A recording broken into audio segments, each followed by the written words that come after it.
Hello there and welcome back. Now you join me at sunrise in this really quite beautiful location. When you find yourself in this situation, do you ever come away unhappy with the photographs? Because no matter how much you practice, you keep capturing bad images. I know from teaching photography for nearly 10 years now that some of you really struggle to improve and get better despite the amount of work and effort that you're putting in. So in today's video, I'm going to give you tips and tricks that you can use to stop taking bad photos. We're going to start with this little sunrise shot to help explain it. So I would love it if you just come with me. Let's go.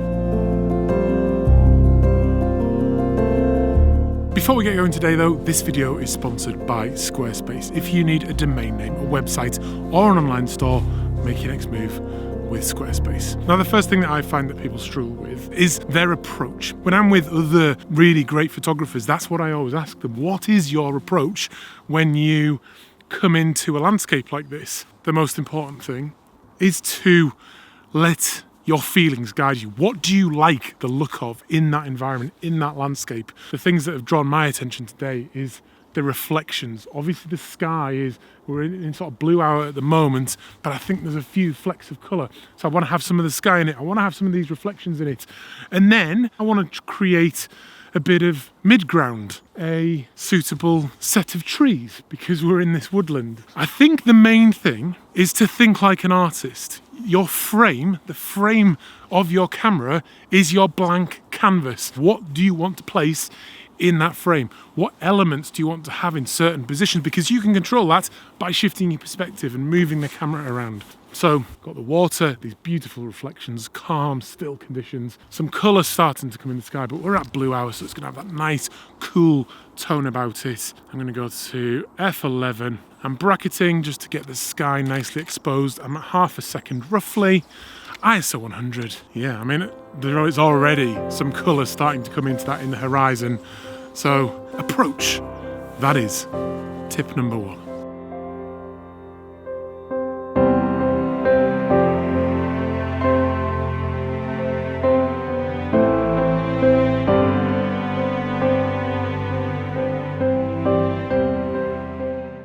Right, I'm set up for a second shot now, and I don't know if you can see, but the light is kind of coming through the trees behind me and just looks fantastic. But there is also some colour in the sky looking away from the sun, and I'm interested in that. And I really love the autumn colours on all of these trees behind me across this water, which is just still holding those stunning reflections. I'm in a fairly awkward position, getting very up close and personal with this sort of shrub thing here, just poking me in the back, but apart from that, I'm very happy now. One of the other mistakes that people make that results in bad photos is trying to capture everything all at once and rushing and not slowing down. I'm so guilty of this, and in fact, I'm doing it right now because I was trying to catch one over there. I want to capture one over there. This kind of thing is what results in bad photos. You're not taking the time to put things on that canvas in a very intentional way.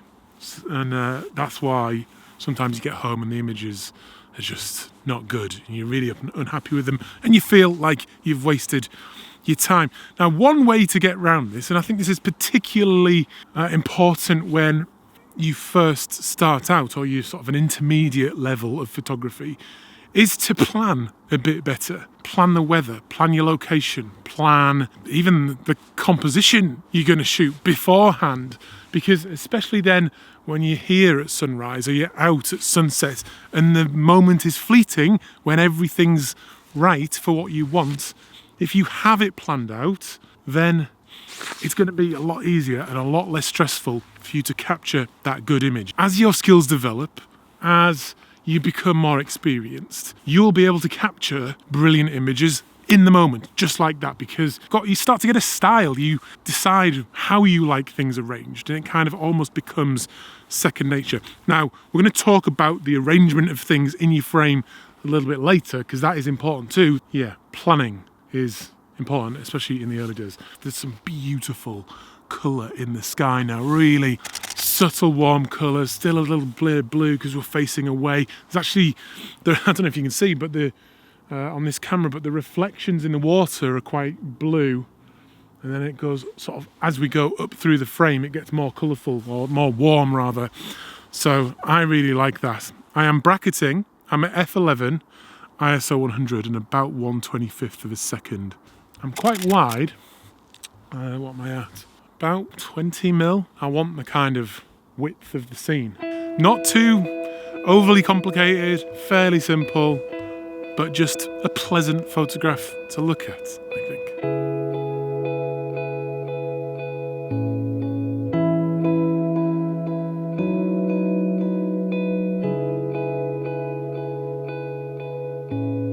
This is an exciting morning so far, and as you can see, the sun has now come up and we've got these beautiful early morning rays of sunshine making these autumn colours just come alive. It is very exciting.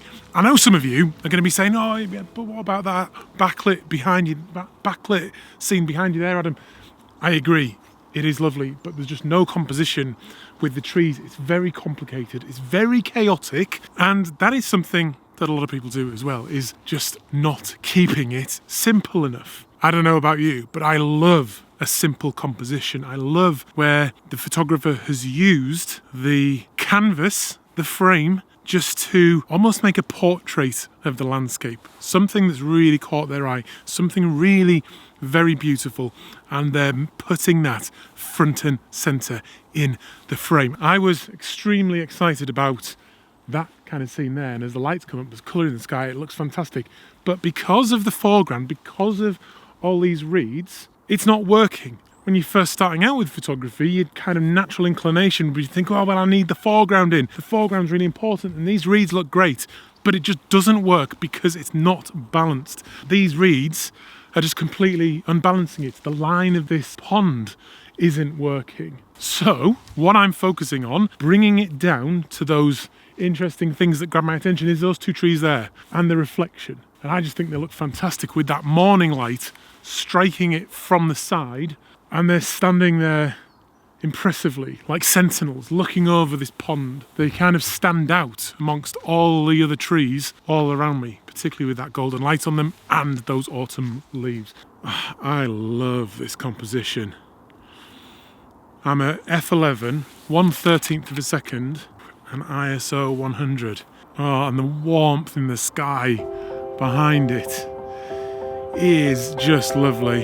When you keep things simple, you can really make the environment and the landscape look as beautiful as you want.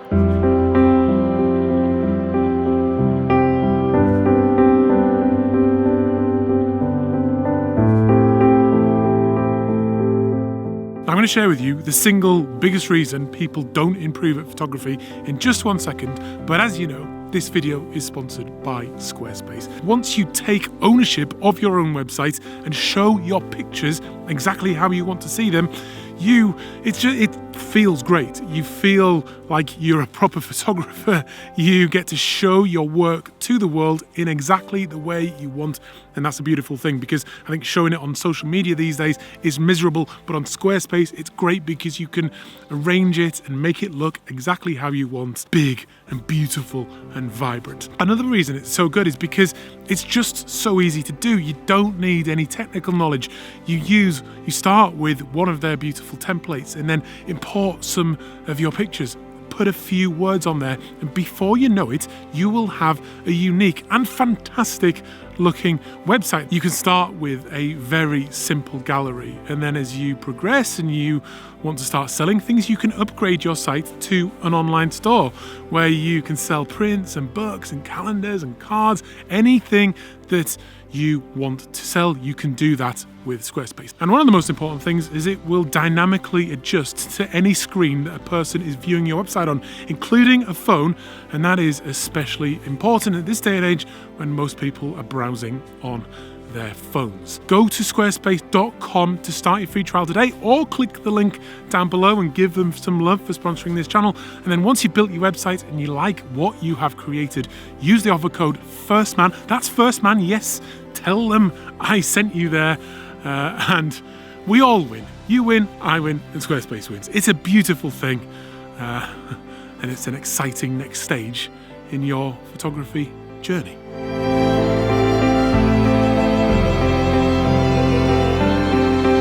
I've just captured a composition very similar to the first one I took of the day, but it was covered in that gorgeous morning light, which has just disappeared for a moment.